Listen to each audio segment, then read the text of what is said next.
오늘 주시는 말씀은 로마서 16장입니다. 로마서 16장 1절로 마지막 절까지 우리 한 목소리로 봉독하도록 하겠습니다. 로마서 16장입니다. 하나님 말씀을 봉독하겠습니다.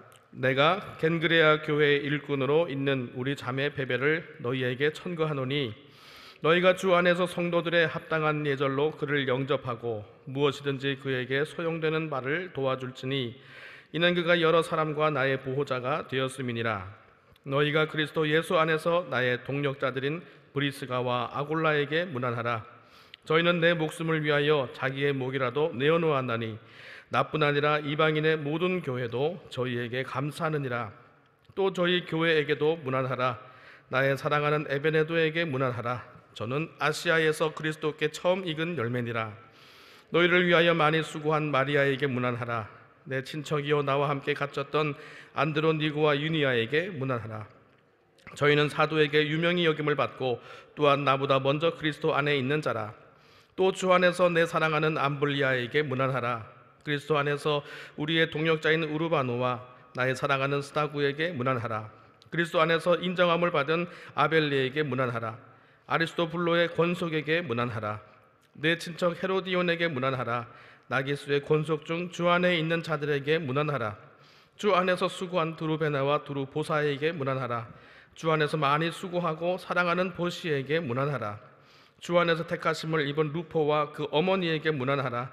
그 어머니는 곧 내 어머니니라. 아순그리도와 플레곤과 허메와 바르도바와 허마와 저희와 함께 있는 형제들에게 문안하라.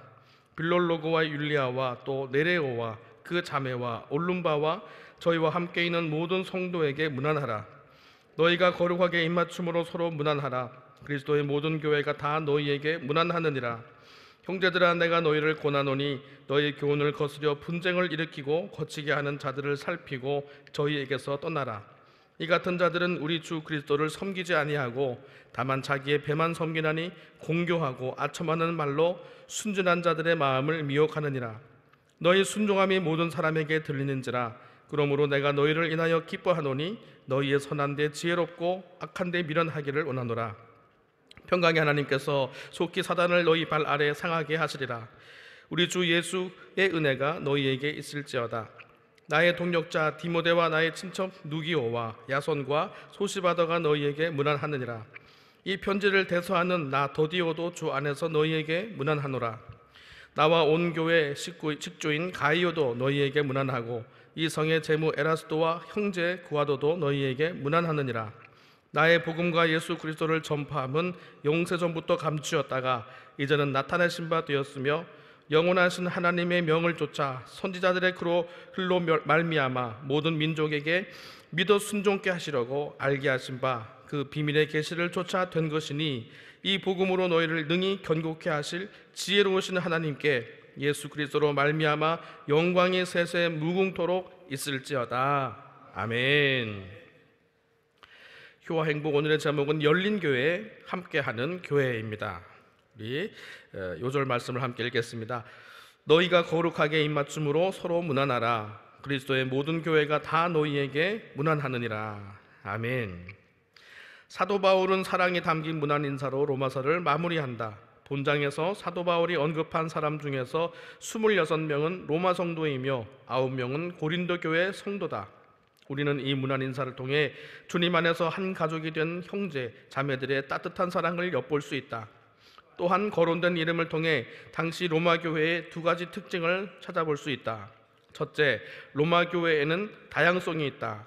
이 교회는 인종적인 면에서 브리스가와 아굴라, 안드로니고와 유니아 등의 유대인들과 다수의 이방인들로 구성되었다. 신분상으로 암블리아, 우르바노, 허메, 빌롤로고와 율리아 등의 노예 출신과 아리스토블로, 나기수, 네레오와 같은 귀족 출신도 있었다. 또한 남자 동력자뿐 아니라 브리스가, 마리아, 유니아, 헤로디온, 두루베네와 두루보사, 버시, 율리아, 올룸바와 같은 여자 동력자들도 있었다. 이렇듯 로마 교회는 출신 배경, 사회적 지위, 성별 등 다양한 성도들의 공동체였다. 둘째, 로마 교회에는 통일성이 있다. 로마 교인들은 그리스도 안에서, 주 안에서 하나 된 자들이었고 바울이 사랑하는 자들이었다. 그들은 성별과 지위를 가리지 않고 주님의 이름으로 한 교회를 이루며 교제했다. 예수님의 십자가로 사람들 사이의 장벽이 무너지고 하나님 아버지 안에서 서로 사랑하는 한 가족이 된 것이다. 교회는 닫힌 교회가 되어서는 안 된다. 일부 계층만, 특정인만 들어가는 교회는 예수님이 들어가지 못한다. 부자나 가난한 자, 건강한 자나 연약한 자, 권세 가진 자나 힘없는 자 모두가 주님 안에서 함께 어울리는 열린 교회이어야 한다. 사도 바울처럼 우리도 형제 자매 한 사람 한 사람의 이름을 기억하며 예수님의 사랑을 나누는 열린 교회를 만들어 가자. 아멘. 로마서 16장을 보면은 동역자들의 목록이 나옵니다. 바울에게 어떻게 이렇게 많은 사람이 있었을까 참 놀랍습니다. 그것도 한 번도 가보지 않은 로마 교회 성도들을 어떻게 이렇게 잘 알고 있을까? 한 사람 한 사람에 대한 정확한 수식어를 붙이면서 안부를 전할 수 있는 믿음의 동역자가 어떻게 이렇게 많을 수 있을까? 그저 놀라울 뿐입니다. 우리에게도 이런 동역자가 있으면 얼마나 좋겠습니까? 또 더 나아가서 나도 하나님 나라와 복음을 위해서 이런 동역자의 반열에 설 수 있다면 얼마나 좋겠습니까? 이렇게 고린도에서 동역했던 사람들의 이름도 나오는데 오늘 여기 나오는 사람들을 한 5가지의 카테고리로 나누어서 살펴보려 합니다. 첫 번째로는 여성 동역자들이 있습니다. 동역자들의 목록 중에 3분의 1 이상이 여성의 이름입니다. 1, 2절을 보시면은 내가 겐그레아 교회의 일꾼으로 있는 우리 자매 베베를 너희에게 천거하노니 라고 했습니다. 이 천거라는 말은 추천한다는 말인데요, 우리가 알 수 있는 게 뭐냐 하면은 이 로마서 편지를 로마 교회에 가지고 간 사람이 바로 이 베베였다는 것입니다. 그가 여러 사람과 나의 보호자가 되었다. 이 보호자가 무슨 뜻인가 하면은 후원자라는 말입니다. 그러니까 바울의 재정적인 후원자, 후견인이었던 걸 알 수 있습니다. 어쩌면은 빌립보 교회를 개척한 자주장사 루디아에 견줄 수 있을 정도로 바울의 사역에 많은 도움을 준 여인으로 알 수 있는 사람입니다. 또 12절에 보면은 여러 여인들의 이름이 나오는데 주 안에서 수고한 드루베나와 드루보사에게 문안하라. 주 안에서 많이 수고하고 사랑하는 버시에게 문안하라 라고 했는데, 이 버시는 원어로 보면은 주 안에서 많이 수고했던, 과거 시제로 설명하는 걸 봐서는 나이가 제법 든 여인이라고 짐작할 수 있습니다. 그에 비해서 주 안에서 수고하는 두 여인은 현재 시제로 표현되어 있으니까 지금도 교회를 열심히 섬기고 있는 젊은 자매들로 생각되는데, 이름을 보니까 좀 비슷하죠. 두루베나, 두루보사, 이 둘은 자매임을 알 수 있습니다. 특별히 이 두루베나와 두루보사는 굉장히 고상한 귀족의 이름입니다. 이렇게 고위층에 속한 사람들이었음에도 불구하고 주 안에서 열심히 수고한 자들이었다는 것입니다. 집에서는 하인들의 수발을 받는 그런 여건이었을지는 모르겠지만 주님의 몸된 교회를 위해서는 손발 걷어붙인 여인들임을 알 수 있습니다. 교회 역사를 보면은 이렇게 여인들이 잘 섬겼다는 것을 볼 수 있습니다. 초대교회나 그리고 한국 초대교회 역사를 보더라도 여성들이 잘 섬겨서 이렇게 지금의 교회를 이루었다고 말해도 틀린 말은 아닐 것입니다. 두 번째 부류를 보시면은 집에서 모이는 독신자들입니다. 그걸 어떻게 아는가? 5절을 보시면은 나의 사랑하는 에베네도가 있었습니다. 이 에베네도에 대해서 바울은 이렇게 설명합니다. 그는 아시아에서 그리스도께 처음 익은 열매니라. 소아시아에서 가장 처음으로 크리스천이 된 사람이 이 에베네도라는 것입니다. 여러분 혹시 인천에서 제일 먼저 예수 믿은 사람을 아십니까? 우린 잘 모르지만 근데 바울은 아시아에서 처음 예수 믿은 사람을 알았다는 거예요. 그 사람이 바로 에베네도였습니다. 또 9절에 보면은 그리스도 안에서 우리의 동역자인 우르바노와 나의 사랑하는 스타구에게 문안하라. 이들은 1.5세대들입니다. 유대인이지만 헬라 문명인 이 로마에서 교육받은 1.5세대들입니다. 또 14절을 보시면은 아순그리도와 블레곤과 허메와 바르도바와 허메와 저희와 함께 있는 형제들에게 문안하라 라고 되어 있습니다. 남자들의 이름만 쭉 나열되고 있는데 아마도 이 사람들은 가족을 부양하기 위해서 세계의 그 중심이었던 로마로 홀로 온 남자들일 것입니다. 여기서 그들과 함께 있는 이라는 표현이 뭐냐 하면은 이들은 한 곳에서 같이 살고 있었고 그 집에 교회를 이루며 살고 있었다는 것을 알 수 있습니다. 우리는 생각하기를 로마 교회라는 건물이 있고 그 건물 앞에는 로마 교회라는 간판이 붙은 걸 우리가 상상할 수 있는데 사실 초대교회는 그런 교회가 없었습니다. 전부 다 가정에서 모이는 가정교회였습니다. 그러니까 가족 부양을 위해서 혈혈단신으로 그 로마에 온 그 고생하면서 합숙하고 있는 이 남성 싱글들이 예수 그리스도를 예배하는 교회 공동체로 모여서 살았다는 것입니다. 어쩌면은 이 돈을 버는 것은 차후의 일이 되었고 복음으로 무장해서 고향으로 돌아가서는 그곳에서 복음을 전하지 않았을까 싶습니다. 세 번째 부류를 보면은 부부들의 이름이 거론되는 것을 볼 수 있습니다. 하나는 우리가 잘 아는 이름이죠. 3절과 5절에 보면은 너희가 그리스도 예수 안에서 나의 동력자들인 브리스가와 아골라에게 문안하라. 저희는 내 목숨을 위하여 자기의 목이라도 내어놓았나니 나뿐 아니라 이방인의 모든 교회도 저희에게 감사하느니라. 그러면서 이런 말을 했어요. 또 저의 교회에게 또 문안하라. 아까 그 싱글 남성들이 모여있는 그 가정에도 교회가 있었듯이 이 브리스가와 아굴라의 집에도 교회가 있었음을 우리는 알 수 있습니다. 브리스가와 아굴라는 어떤 부부일까? 이 아굴라라는 이름에서 알 수 있듯이 이 아굴라는 유대인의 이름입니다.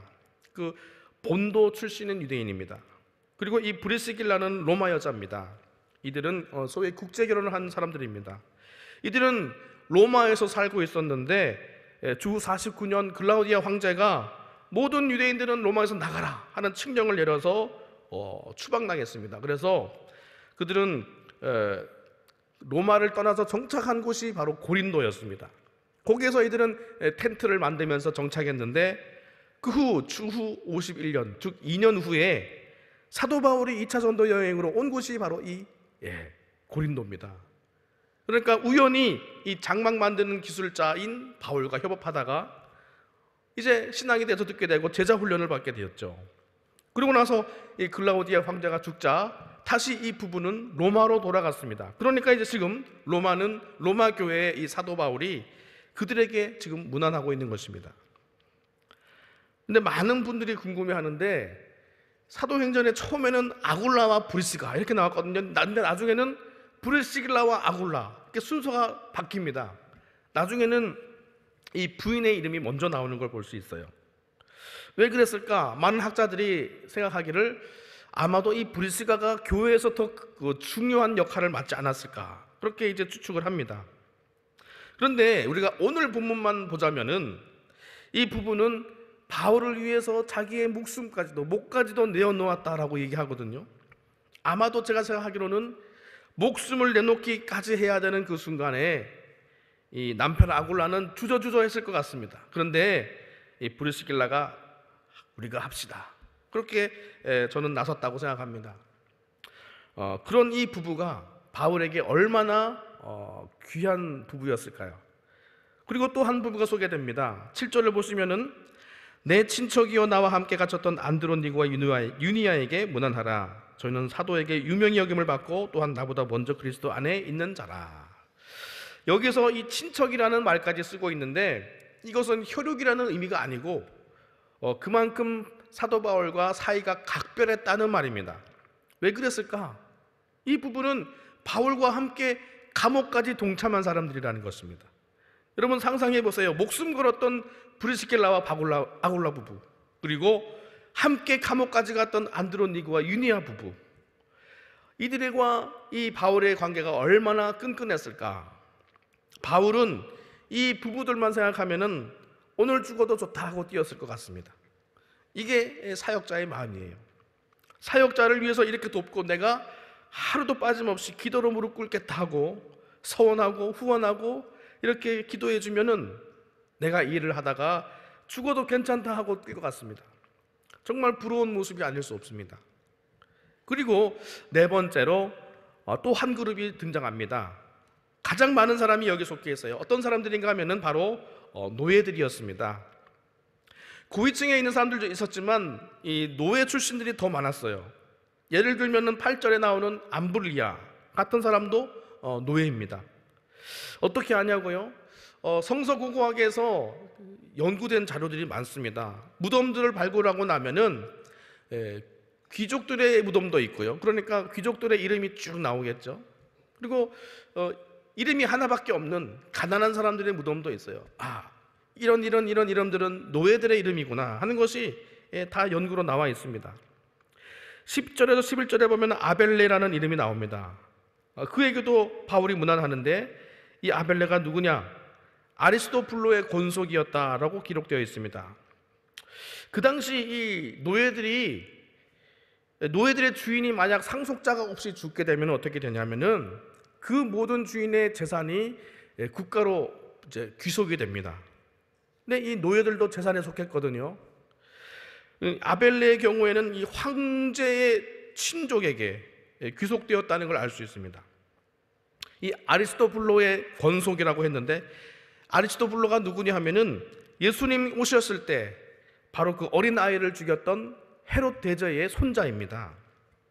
그런데 이 아벨레가 황제 집안의 권속으로 지금 노예의 삶을 살면서 뭘 하냐 하면은 이 새 주인들에게 복음을 전하는 것입니다.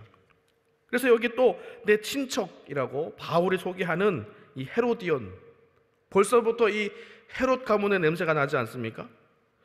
요세푸스 같은 역사가들이 기록해 놓은 자료들을 보더라도 이 당시 귀족과 왕족들에게 복음을 전했던 사람들이 누구였느냐?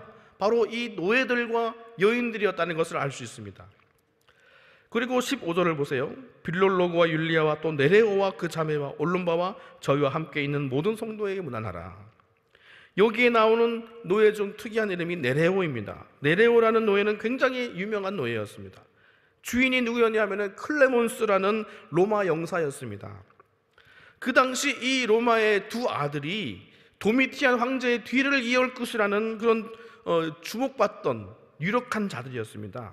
그러니까 이 집안은 아주 유명한 권세가였는데 주후 95년에 로마를 깜짝 놀라게 할 뉴스가 터졌어요. 그게 뭐냐 하면은 이 클레몬스, 이 네레오가 섬겼던 주인인 클레몬스와 그의 부인 다말시안이 숙청당한 것입니다. 남편은 죽이고 여인은 그의 아내는 유배를 보낸 일이 벌어져서 온 로마가 깜짝 놀랐습니다. 아까도 얘기했지만 이들의 두 아들은 황제의 뒤를 이을 만한 자들이었다는 거예요. 그리고 이 클레몬스의 부인인 다말시아는 베스티안 황제의 손녀딸입니다. 그러니까 황제 집안이에요. 엄청난 가문이죠. 굉장한 세도가였는데 왜 이렇게 숙청당했느냐? 바로 그리스도인인 게 발각이 되어서 숙청당했다는 것입니다. 이 사람들이 숙청당한 이유가 그리스도인이기 때문이라고요? 그러면요, 이들에게 복음을 전한 사람은 누구였을까요? 바로 여기에 나와 있는 네레오라는 노예가 복음을 전한 것으로 보는 것이 맞습니다. 여러분, 빌립보서 4장 22절에 보면은 바울이 빌립보 성도들에게 문안을 하는데 모든 성도들이 너희에게 문안하되 특별히 가이사 집 사람 중 몇이니라 이렇게 썼어요. 그러니까 로마 황제의 가문에 있는 사람들이 예수를 믿기 시작한 것을 우리가 알 수 있습니다. 도대체 누가 이 황제 집안에게 복음을 전했을까? 10중 8구 그 주인을 섬겼던 노예들이 복음을 전한 것입니다. 어떤 상황에서도 복음을 전하는 이 당당한 노예들로 인해서 이 세계의 역사가 바뀌고 있었다는 것입니다. 그리고 마지막으로 다섯 번째, 무명의 사람들이 나옵니다. 15절에 보시면 빌롤로고, 율리아, 그리고 제가 얘기했던 클레몬스 영사 집안에서 일을 했던 네레오, 그리고 보세요, 그의 자매, 그리고 올lum바.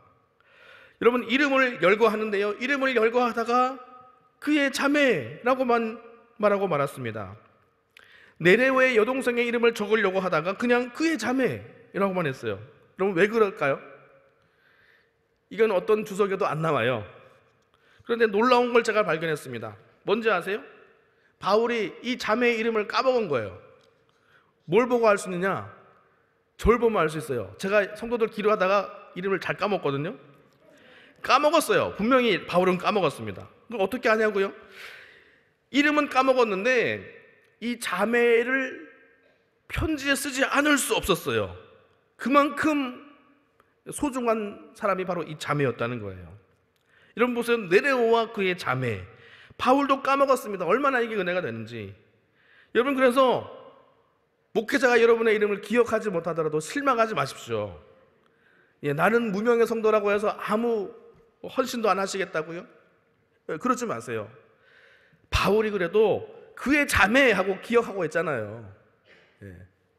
그러니까 하나님은 아시잖아요. 하나님은 이름도 없이 빛도 없이 섬긴 우리의 손길을 기억하고 계실 줄 믿습니다. 그러니 누가 내 이름 기억해 주지 않는다고 해서 너무 섭섭해하지 마시기를 바랍니다.